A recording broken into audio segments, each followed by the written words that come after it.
এই গুরুত্বপূর্ণ সাংবাদিক সম্মেলনে আম সহিত মো পাখে অনেক মুখপাত্র ডক্টর মনীষা দাস পট্টনায়ক, জয়শ্ରୀ পাত্র, ঝুনা পট্টনায়ক এবং মধু আচার্য সমস্ত সাংবাদিক সম্মেলন স্বাগত করুছি।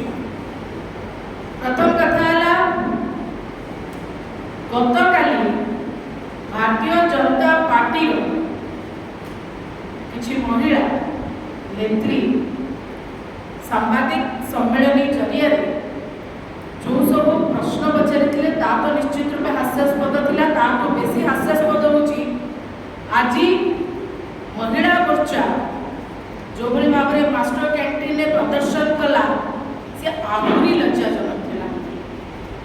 प्रथम कथा होची महिला प्रसंग रे भारतीय जनता पार्टी कौन भी कार्यकर्ता कौन भी टीका टिप्पणी करिवार कौन अधिकार नहीं, से अधिकार से माने हरई देछ। आश्चर्य कथा एठी शासन रे थिबा व्यवस्था रे थिबा व्यक्ति पचारुचते विरोधी दल को आपण चुप काई, ये बड़ा विचित्र कथा। साधारणतः विरोधी दल प्रश्न करिथाए शासक दल को जे घटनार उत्तर रखिबे, एठी ओलोटा चोर मुह टाण भलिया से माने प्रश्न करूचंती कांग्रेस चुप काई। महिला प्रसंग रे, महिला निर्यातना प्रसंग रे, दुष्कर्म हो गण दुष्कर्म हो एमानकर मुखा खोलिचु आमे, एमानको कष्ट होची बाधुची ता पई से राजरास्ता रे ड्रामा करूचंती।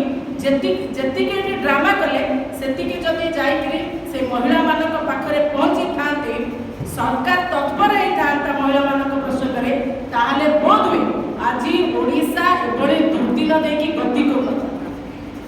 प्रथम कथा हला जे भारतीय जनता पार्टी को एते नीच स्तर को पळैलानी जे निज मुह लुचेइबा पाई, निज को छुपेइबा पाई महिला मानक आश्रय नउची।